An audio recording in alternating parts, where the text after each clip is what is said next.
been asked this, but your relationship with the guy who's coming to your games, just Yeah, what does that mean to you? Have you still talk to him? And yeah, we still keep in touch. He's great. Just to kind of see like not only is it great feeling for me, but to see like how I can affect him, or how just in such a simple act.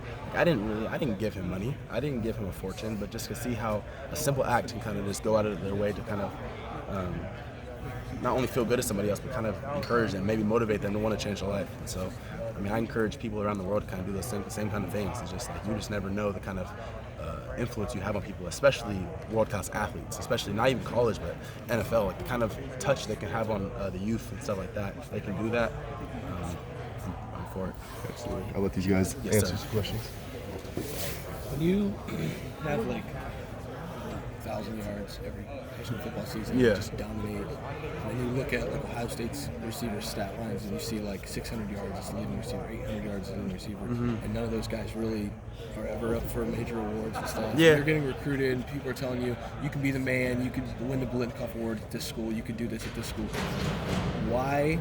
Like how important was it to not have that shadow everything else that Ohio State gives you, when you know that like you could go to like a different school and win an award? Absolutely. But you could come here and look like Terry McLaurin when you go in the draft. I did notice that. I noticed that. I mean, like you just mentioned, Terry McLaurin maybe not have had the standout numbers, or like, I mean, he had great numbers, but like not even like compared to like maybe what an ideal would be at a smaller school. But I mean, what I really emphasize is the development that he was able to get.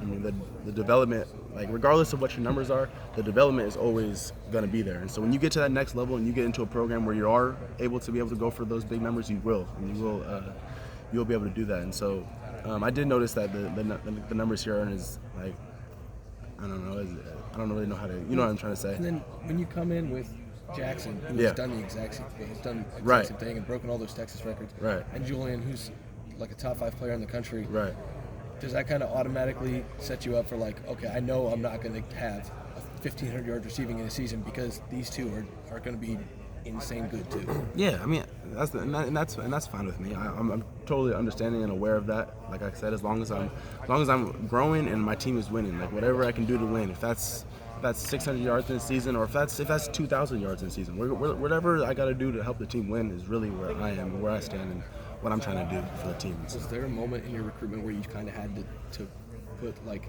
potential stats away and just look at like what schools can do for me aside from throwing me the football? Look, I'm not even gonna lie, that wasn't even a part of my recruiting process.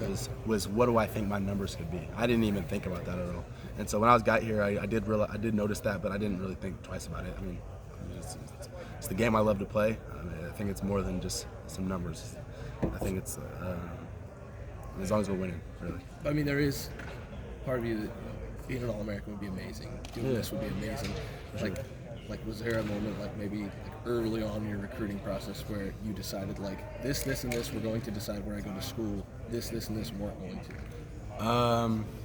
No, it didn't. It never got to like I'm looking for this, and if a school doesn't have this, and I can't be this. Like it never got too specific like that.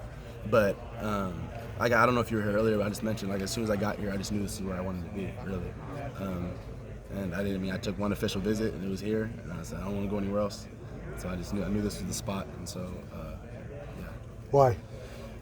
Yeah, no worries. I said it a little earlier, but like, shoot, 50% of it was just like I don't know. It was just I just knew I wanted to be. It's just the environment. I just felt it.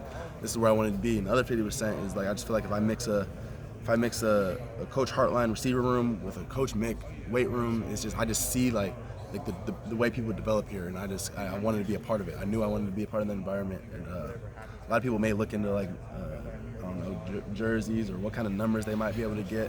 All that stuff's great. Don't get me wrong, that's great. But I feel like I want to go to a place where I'm going to be developed, and I feel like I'm going to be developed here, and I'm looking forward to that. Do you feel that's already happening in your few weeks here? Yes, absolutely. Yeah, I feel like you got no choice but to grow. I mean, I didn't want my muscle to grow; it just grow because just how much we're working here.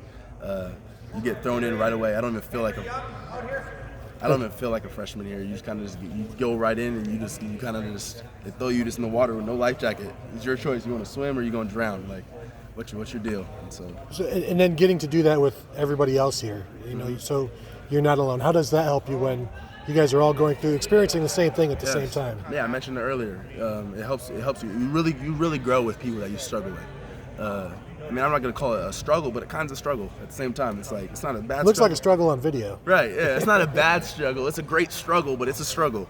And so when you're waking up at 5 a.m., when you're one of your friends are on the other side of a rope and you're pulling through the rope in front of the whole entire team, it's a struggle. And so when you kind of go through all those things as a unit with these 15 guys or 14, whatever we're here with, you grow together and you go closer. And so I feel like when we do get to the time where it's time to put pads on, like that's my brother, and so like anybody that messes with my brother, you got a problem with me, you know what I'm saying? So like we're a team, and so I feel like I love the way that we all came in together, and I'm looking forward to get started with these guys.